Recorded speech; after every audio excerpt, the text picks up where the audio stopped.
Hello students, welcome to my channel chemistry learning. आज हम पढ़ने जा रहे हैं एलिमिनेशन रिएक्शन। हमें पता है कि जनरल ऑर्गेनिक केमिस्ट्री में 4 तरह का रिएक्शन होता है: substitution reaction, addition reaction, elimination reaction and rearrangement reaction. तो उनमें से एक रिएक्शन पढ़ने जा रहे हैं, कौन सा? Elimination reaction.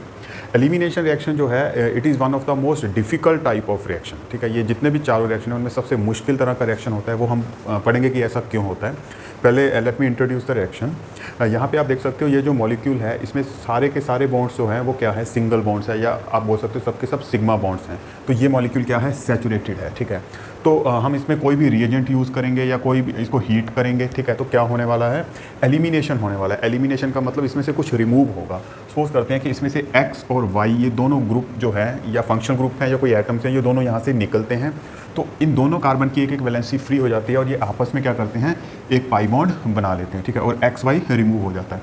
तो आप देखोगे कि रिएक्टेंट जो है वो सैचुरेटेड है और प्रोडक्ट क्या है? अनसैचुरेटेड है। तो हमें पता है कि जो अनसैचुरेटेड मॉलिक्यूल्स होते हैं वो अनस्टेबल होते हैं, वो इतने ज़्यादा स्टेबल नहीं होते। सैचुरेटेड फिर भी स्टेबल माने जाते हैं।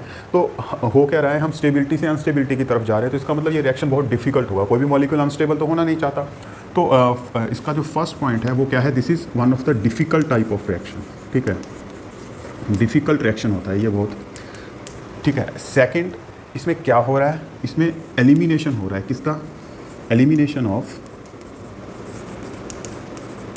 एटम्स और फंक्शनल ग्रुप्स। ठीक है, ये एक्स वाई कोई एटम्स भी हो सकते हैं या फिर ये कोई फंक्शनल ग्रुप भी हो सकते हैं। ठीक है, इनका रिमूवल हो रहा है। थर्ड क्या है? आप देख सकते हो कि हम यहाँ पे ये 2 सिग्मा बॉन्ड तोड़ रहे हैं। ठीक है, we are breaking these 2 sigma bonds और उसकी जगह पे एक पाई बॉन्ड का फॉर्मेशन हो रहा है। ठीक है, तो 2 सिग्मा बॉन्ड तोड़ रहे हैं तो उसकी जगह पे एक पाई बॉन्ड का फॉर्मेशन हो रहा है। तो नेक्स्ट पॉइंट क्या है? Breaking of 2 sigma bonds and formation of 1 pi bond. ठीक है, 2 सिग्मा बॉन्ड तोड़ेंगे और एक पाई बॉन्ड बनेगा। ठीक है, फोर्थ पॉइंट क्या हो जाएगा? फोर्थ पॉइंट आपने क्या याद रखना है कि ये जो रिएक्शन है, देखो यहाँ पे मैंने हाई टेम्परेचर का जो डेल्टा साइन है वो लगाया हुआ है। यहाँ पे हम हाई टेम्परेचर लेते हैं। ठीक है, हाई टेम्परेचर हम क्यों लेते हैं यहाँ पे? देखो, हमें पता है कि जब भी हमको कोई बॉन्ड तोड़ना होता है तो हमको एनर्जी देनी होती है। ठीक है, विच is called bond dissociation energy. और जब भी बॉन्ड बनता है तो एनर्जी रिलीज़ होती है। तो यहाँ पे देखो हम 2 बॉन्ड तोड़ रहे हैं, सॉलिड वाले स्ट्रॉन्ग वाले बॉन्ड तोड़ रहे हैं। कौन से? Sigma bond. और बन एक ही बॉन्ड रहा है, कौन सा? Pi bond. तो इसका मतलब क्या है? तो एनर्जी ज़्यादा देनी पड़ेगी। ठीक है, तो we have to provide energy in the form of heat. तो इसका मतलब हम इस पूरे सिस्टम को एनर्जी दे रहे हैं। तो इसका मतलब ये जो रिएक्शन होगी ये क्या हो जाएगी? ये एंडोथर्मिक हो जाएगी, एंडोथर्मिक रिएक्शन। ठीक है, इसका मतलब इसमें जो डेल्टा एच होगा वो पॉजिटिव होगा। ठीक है, एंडोथर्मिक रिएक्शन क्या होती है? जिसमें एनर्जी कंज्यूम होती है। एक्सोथर्मिक क्या होती है? जिसमें एनर्जी रिलीज होती है। तो इसमें हम एनर्जी दे रहे हैं, तो ओवरऑल सिस्टम की जो चेंज इन एनर्जी है, चेंज इन एंथैल्पी जो है वो पॉजिटिव होगी। तो ये एंडोथर्मिक रिएक्शन है। ठीक है, इसीलिए ये बहुत डिफिकल्ट टाइप की रिएक्शन भी है, क्योंकि हमको बॉन्ड तोड़ना पड़ रहा है। We have to provide bond dissociation energy. Fifth point क्या हो जाएगा? इसी को रब कर देता हूँ मैं। फिफ्थ पॉइंट क्या हो जाएगा? यहाँ पे मैं लिख देता हूँ, दिस इज एंडोथर्मिक। ठीक है, डेल्टा एच क्या है? पॉजिटिव। फिफ्थ पॉइंट यहाँ पे क्या हो जाएगा? देखो, ये जो 2 फंक्शनल ग्रुप जुड़े हैं ये नेबरिंग कार्बन पे जुड़े हुए हैं। ठीक है, तो इस एक को हम अल्फा और एक को हम बीटा नाम दे देते हैं। ठीक है, अल्फा बीटा का मतलब क्या हुआ? दोनों नेबरिंग, दोनों एडजेसेंट कार्बन्स हैं। तो यहाँ पे जो रिमूवल हो रहा है, जो भी ग्रुप या एटम्स का रिमूवल हो रहा है वो कौन से हैं? X and Y. वो कहाँ पे जुड़े हुए हैं? Alpha and beta. तो इसको हम क्या बोलते हैं? Alpha beta elimination. Alpha beta elimination बोलते हैं। ठीक है, और अल्फा बीटा एलिमिनेशन में हमको प्रोडक्ट क्या मिल रहा है? अनसैचुरेटेड, या फिर हम क्या बोल सकते हैं? अनसैचुरेटेड तो मिल रहा है, इसमें हमको एल्कीन मिल रहा है। ठीक है, देखो यहाँ पे एल्कीन मिल रहा है। ठीक है, एक और तरह का भी होता है। 6 पॉइंट क्या है? एक और तरह का भी एलिमिनेशन होता है, लेकिन वो आपके सिलेबस में नहीं है, लेकिन मैं उसके बारे में बता देता हूँ आपको, which is called alpha gamma elimination. ठीक है, उसमें क्या होता है? सपोज करते हैं कि मैं यहाँ पे वो लिख के दिखा देता हूँ आपको।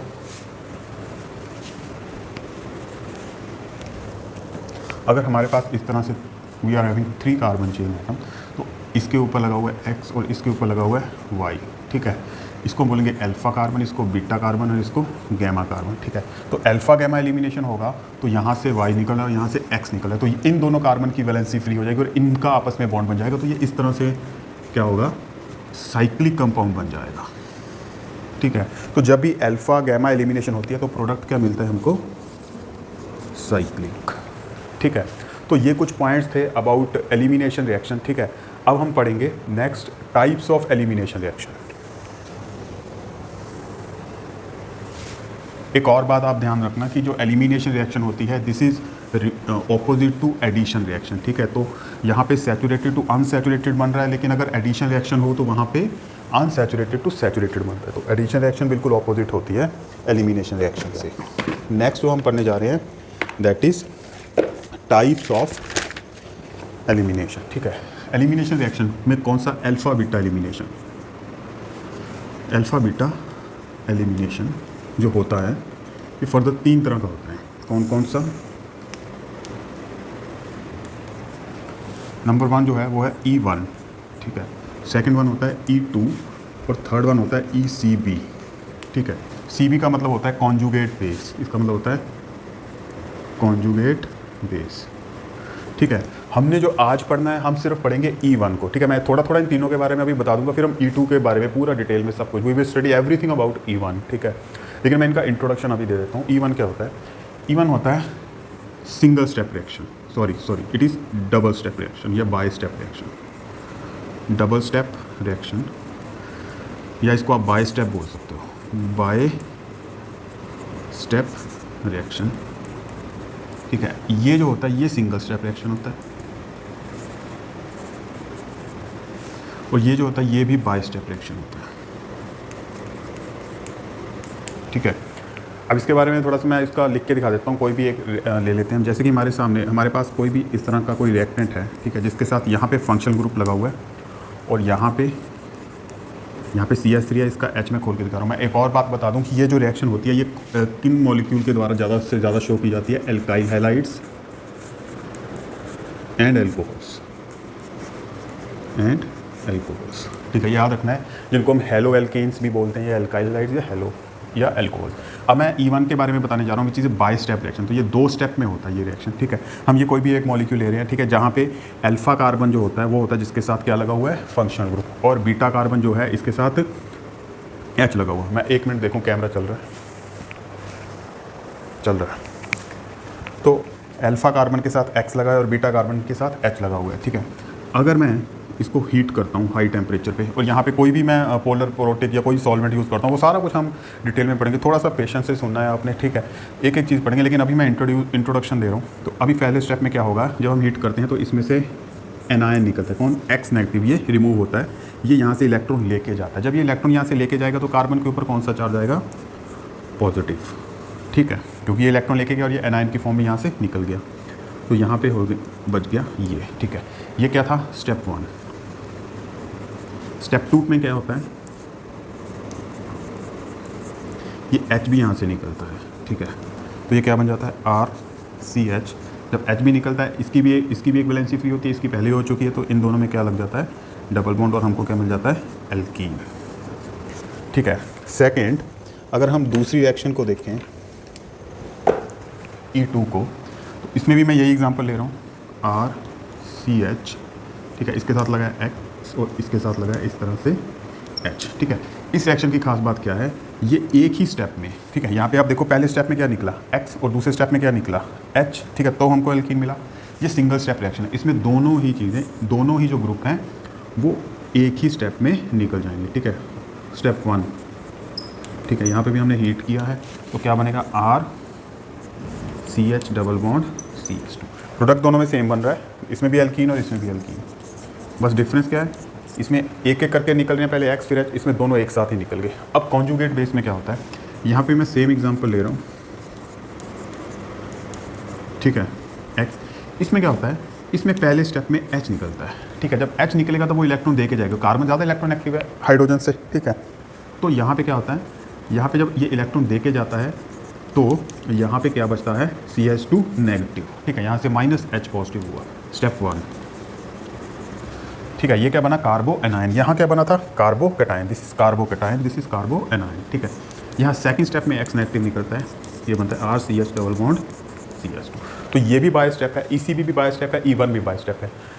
डिफरेंस क्या है, यहाँ पे पहले X और H, वहाँ पे पहले H और फिर X निकलता है। जो E2 है ये सिंगल स्टेप है, इसमें दोनों एक ही साथ निकल जाते हैं। ठीक है, प्रोडक्ट तीनों में एल्कीन बन रहा है।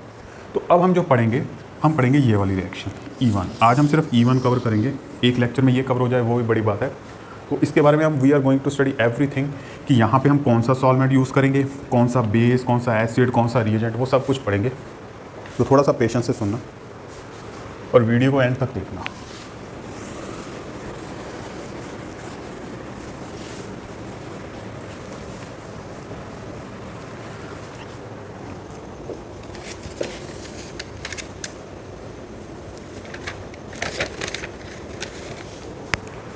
So let's start E1 reaction.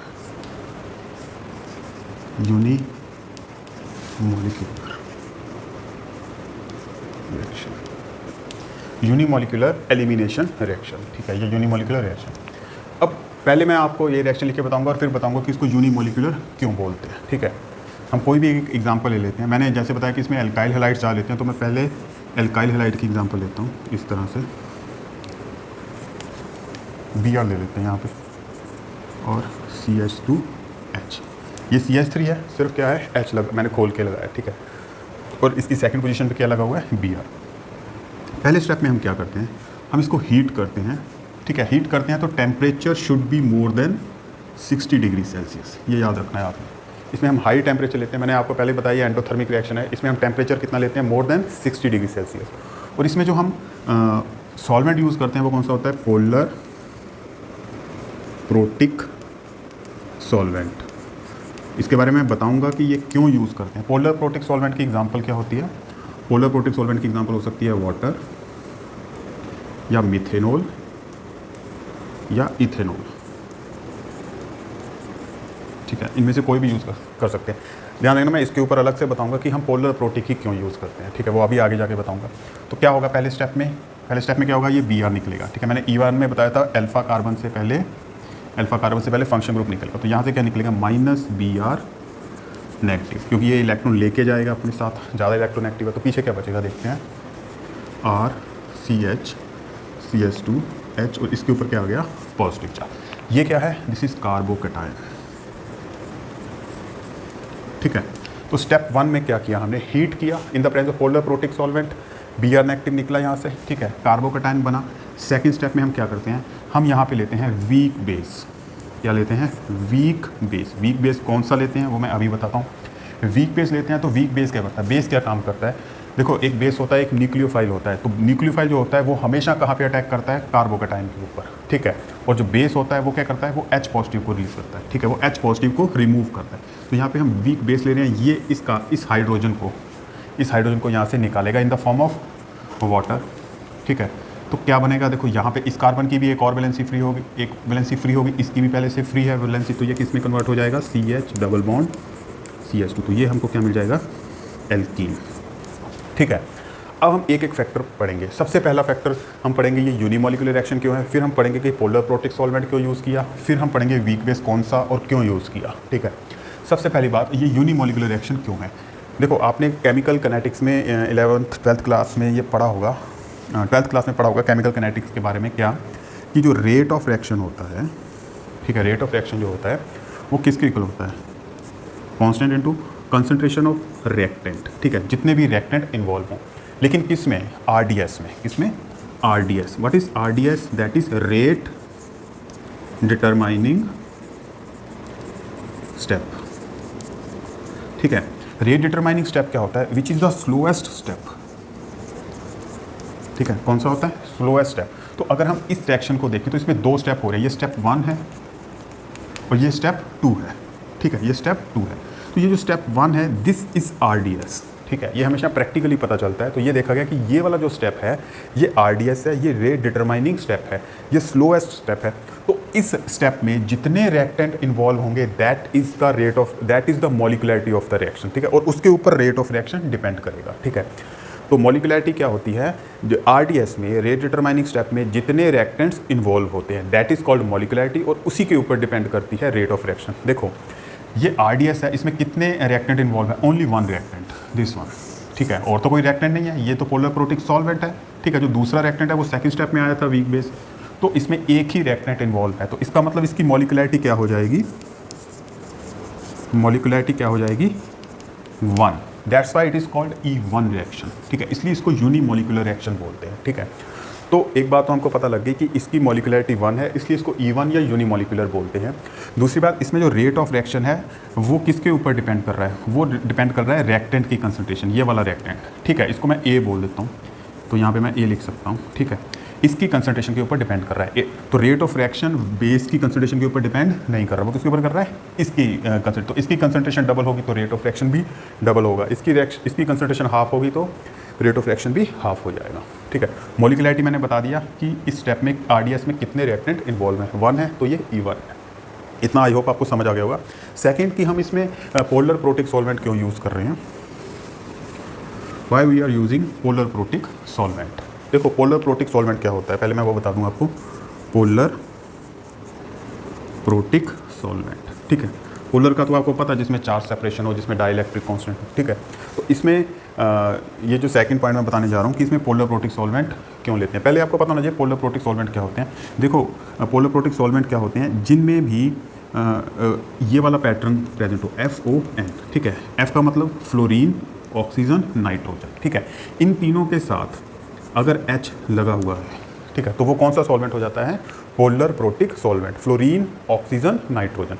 देखो वाटर की एग्जांपल लेते हैं, तो यहाँ पे हाइड्रोजन किसके साथ जुड़ा हुआ है, ऑक्सीजन के साथ। अमोनिया की एग्जांपल लेते हैं, तो यहाँ पे हाइड्रोजन किसके साथ जुड़ा है, नाइट्रोजन के साथ, ठीक है। उसके अलावा अगर हम इथेनॉल की बात करते हैं तो वहाँ हाइड्रोजन किसके साथ जुड़ा है, ऑक्सीजन के साथ। ऐसे मिथेनॉल में भी और हाइड्रोजन ऑक्सीजन के साथ जुड़ा है। तो ये सारे के सारे क्या हैं, ये क्या हैं, पोलर प्रोटिक सॉल्वेंट, ठीक है। तो इसमें हम ये यूज़ करते हैं। अब क्वेश्चन ये राइज होता है कि हम इसमें पोलर प्रोटिक सॉल्वेंट ही क्यों यूज़ करते हैं, उसका कारण क्या होता है।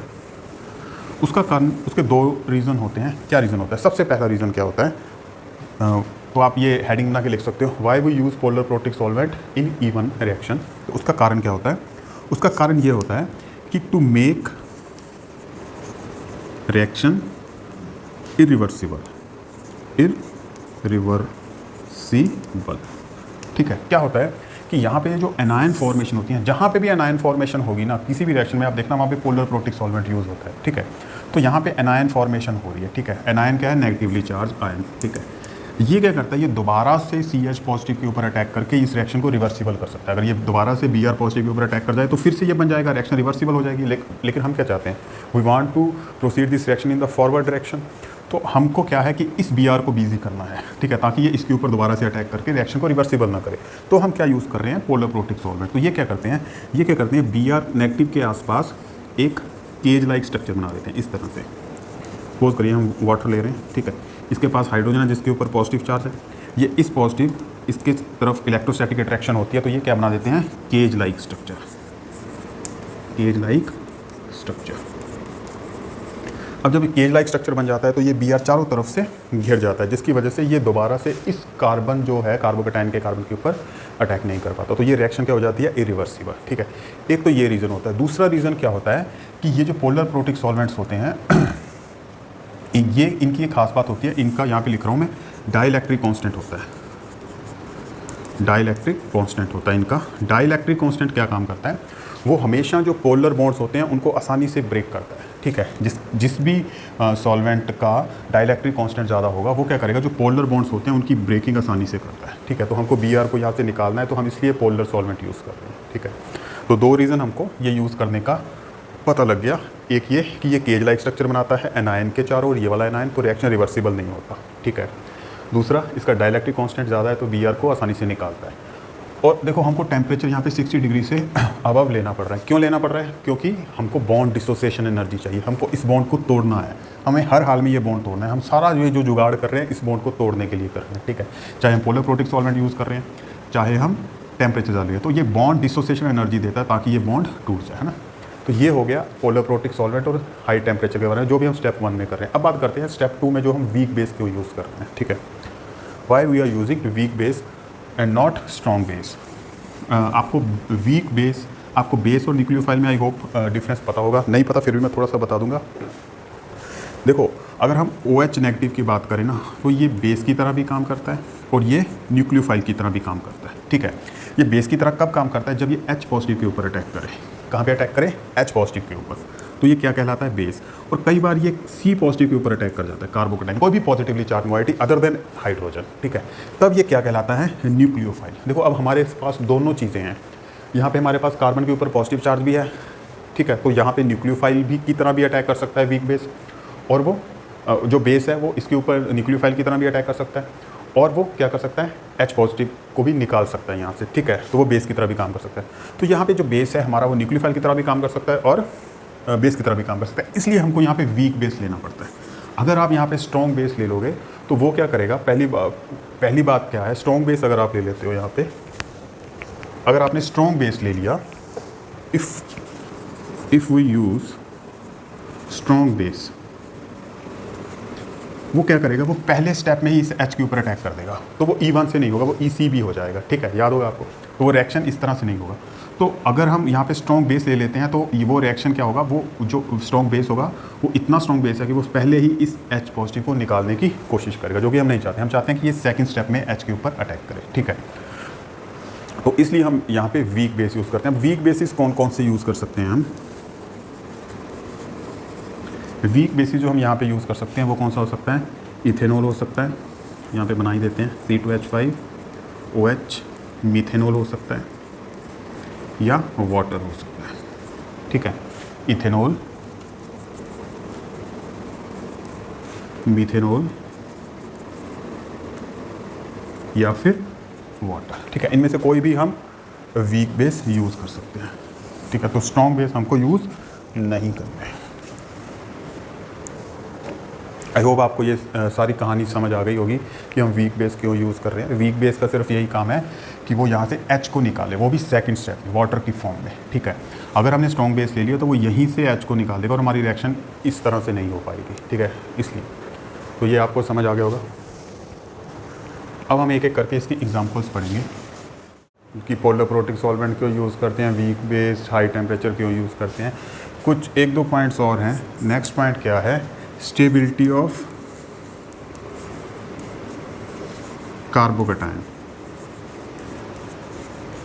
देखो ये कार्बोकेटाइन है, ठीक है। कार्बोकेटाइन क्या होता है, it is a reaction intermediate, it is a reaction intermediate.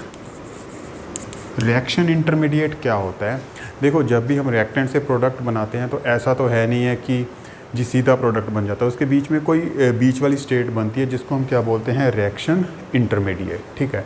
तो कार्बोकेटाइन क्या होते हैं, रिएक्शन इंटरमीडिएट होते हैं। देखो यहाँ से ये प्रोडक्ट बना, ठीक है, बीच में क्या बना, इंटरमीडिएट बना। अब ये जो स्टेबल, इसकी स्टेबिलिटी के ऊपर बहुत कुछ डिपेंड करता है। अगर कार्बोकेटाइन यानी कि रिएक्शन इंटरमीडिएट अगर स्टेबल होते हैं तो क्या होता है, रिएक्शन ज़्यादा फॉरवर्ड डायरेक्शन में होती है, ठीक है। अगर वो स्टेबल नहीं होंगे तो रिएक्शन इतनी ज़्यादा फॉरवर्ड डायरेक्शन में नहीं होती। तो आपने क्या ध्यान देना है, अब आप बात करते हैं स्टेबिलिटी ऑफ कार्बोकेटाइन। देखो मैं कार्बोकेटाइन कुछ आपके सामने बनाता हूँ। ये जो कार्बोकेटाइन है ये कौन सा है, दिस इज़ टर्शरी कार्बोकेटाइन, ठीक है। ये कौन सा है, ये सेकेंडरी है, ठीक है। और ये कौन सा है, ये प्राइमरी है, ठीक है। तो अगर आप इन तीनों में देखोगे तो इनमें सबसे ज़्यादा स्टेबल कौन सा होगा, टर्शरी होगा, क्योंकि इसमें हाइपर कॉन्जुगेशन भी सबसे ज़्यादा और इंडक्टिव इफेक्ट भी बहुत ज़्यादा है। देखो इसमें 9 अल्फा हाइड्रोजन है तो इसमें सबसे ज़्यादा हाइपर कॉन्जुगेशन है, इंडक्टिव इफेक्ट भी सबसे ज़्यादा। तो सबसे ज़्यादा स्टेबल कौन सा है, टर्शरी, उससे कम सेकेंडरी और सबसे कम कौन सा है, प्राइमरी। तो ये हमको पता है कि सबसे ज़्यादा स्टेबल टर्शरी कार्बोकेटाइन होता है। इसका मतलब अगर यहाँ पे टर्शरी कार्बोकेटाइन बनता है तो ये रिएक्शन फॉरवर्ड डायरेक्शन में ही जाएगी, रेट ऑफ रिएक्शन ज़्यादा फास्ट होगा। अगर सेकेंडरी होगा तो भी ठीक ठाक जाएगी। देखो यहाँ पे जो मैंने बनाया हुआ है ये सेकेंडरी है, ठीक है। अगर सपोज करते हैं हम यहाँ पे प्राइमरी ले लेते हैं तो ये रिएक्शन आगे नहीं होगा, ठीक है। तो इसका मतलब यहाँ पे हमको सेकेंडरी या टर्शरी लेना ही पड़ेगा, ठीक है ना।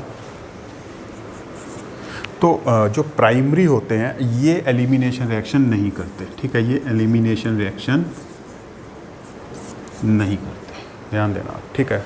लगभग नहीं करते, बहुत हार्श कंडीशन, टफ कंडीशन है तो ही कर पाएंगे, नहीं करते वैसे ये।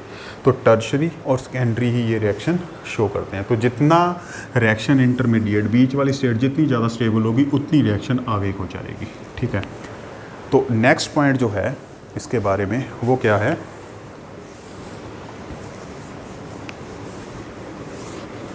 नेक्स्ट पॉइंट है टाइप ऑफ लीविंग ग्रुप।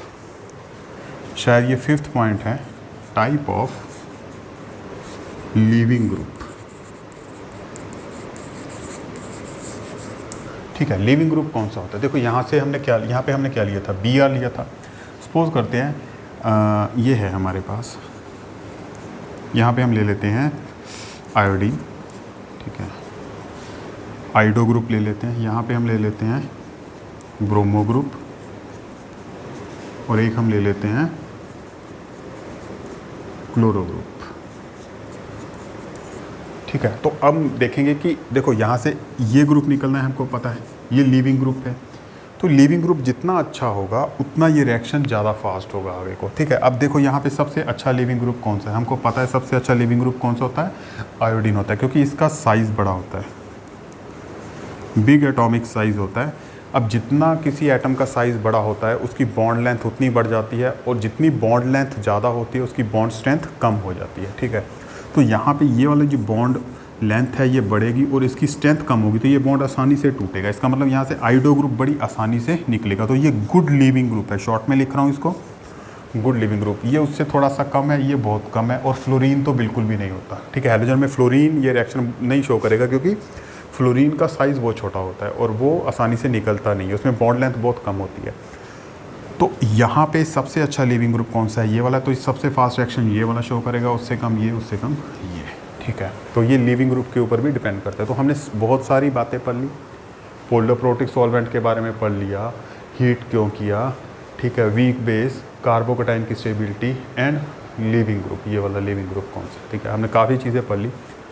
अब मैं इसको कंक्लूड करता हूँ, फिर हम इसकी एग्जांपल पढ़ते हैं।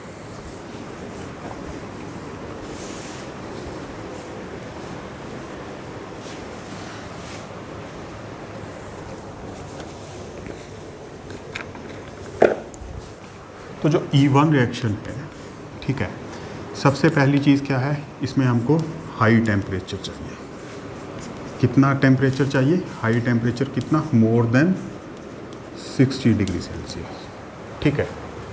सेकंड, इसमें जो हम बेस यूज़ कर रहे हैं वो कौन सा है, वीक बेस। कौन सा यूज़ कर रहे हैं, इथेनॉल कर रहे हैं, मीथेनॉल कर सकते हैं, या फिर वाटर कर सकते हैं। थर्ड वन, हम इसमें और क्या करते हैं,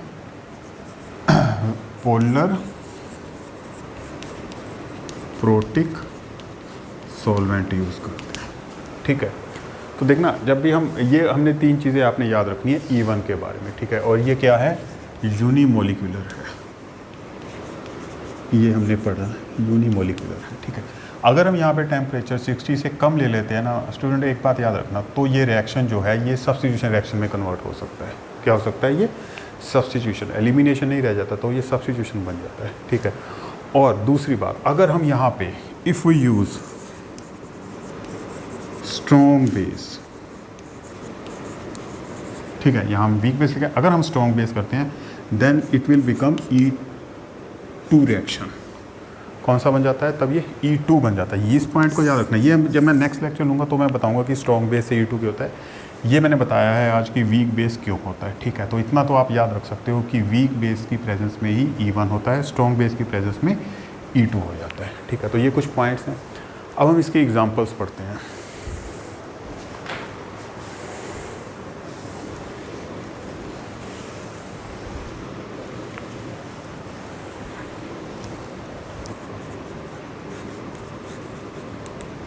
सपोज करो हमारे पास ये है,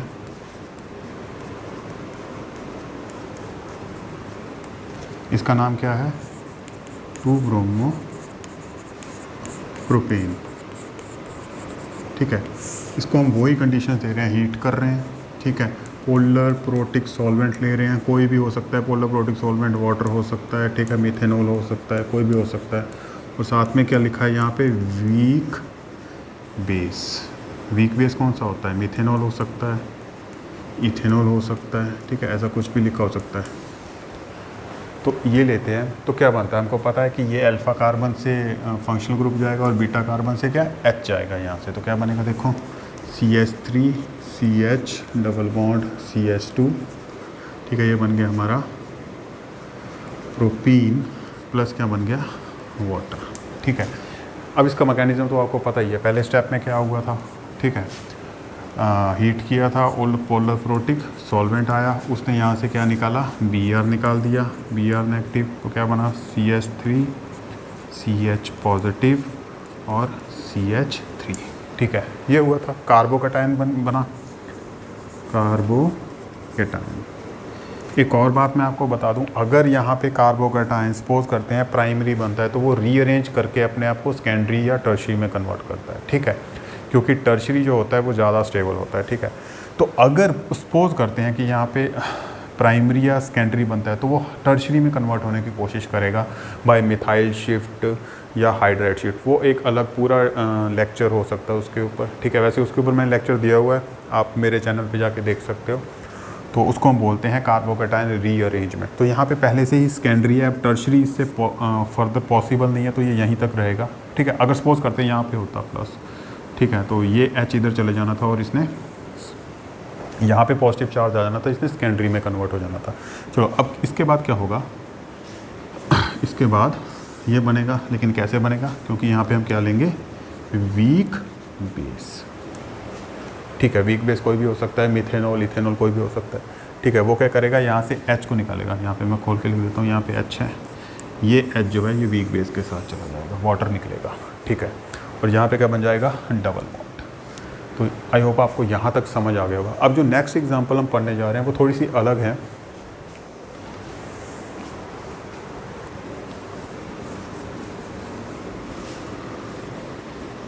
इसको ऐसे ही रहने देना।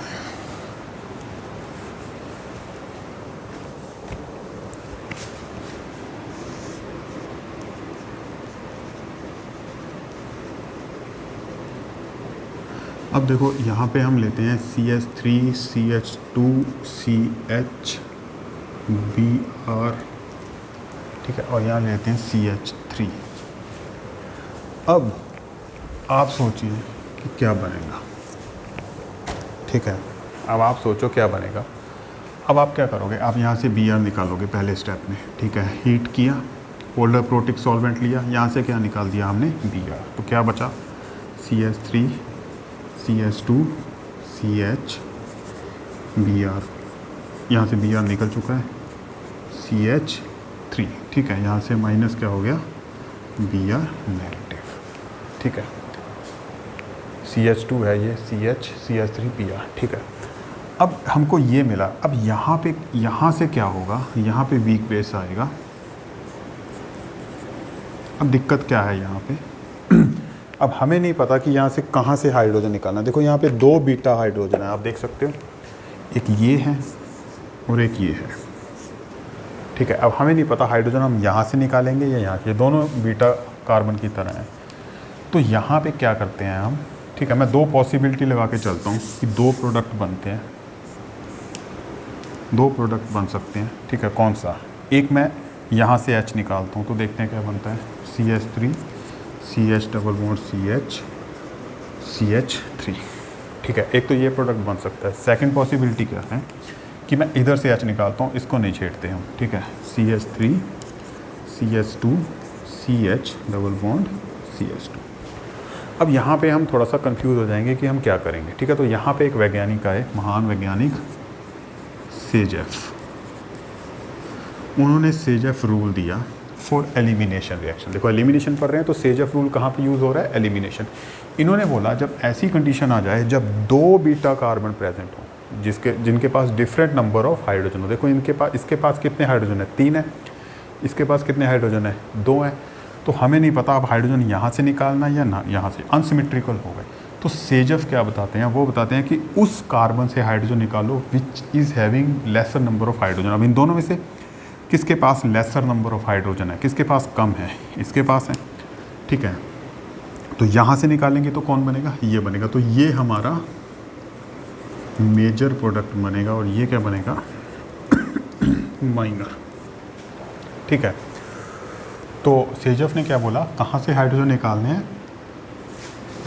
हाइड्रोजन टू बी रिमूव्ड या eliminated from carbon with lesser number of hydrogens. ठीक है, थोड़ी जगह कम है। अगर हाइड्रोजन टू बी निकालना है, hydrogen to be removed from carbon with lesser number of hydrogen, देखो इन दोनों में से हमको हाइड्रोजन निकालना है ना, तो किससे निकालेंगे, यहाँ से निकालेंगे या यहाँ से निकालेंगे। तो सेजफ ने क्या बोला, जहाँ पे पहले ही लेसर नंबर ऑफ हाइड्रोजन है तो यहाँ से निकाल देंगे हमें। ठीक है, तो ये हमको मेजर, ऐसा नहीं है कि ये बिल्कुल नहीं मिलेगा, ये भी मिलेगा, ये माइनर होगा और ये मेजर होगा। ये भी दो तरह का मिलेगा हमको, ट्रांस एंड सिस। ठीक है, लेकिन जो ट्रांस होता है वो मेजर बनता है क्योंकि वो ज़्यादा स्टेबल होता है, ज़्यादा सिमेट्री होती है उसमें, याद रखना। तो इसमें भी हमको ट्रांस और सिस मिलेगा। ठीक है, एक तरफ CH3 अलग अलग कर दो, ट्रांस अलग अलग मतलब डबल बॉन्ड जो है उसके अक्रॉस कर दो, तो वो क्या हो जाएगा, ट्रांस। अगर दोनों एक साइड पे कर दोगे CH3 ऐसे ऐसे ऐसे ऐसे कर दोगे और H नीचे कर दोगे तो वो क्या हो जाएगा, सिस। वो कम मिलेगा हमको, कौन सा ज़्यादा मिलेगा। चलो इस डिटेल में तो हमने जाना नहीं, लेकिन आपको ये पता होना चाहिए। So this was all about elimination reaction.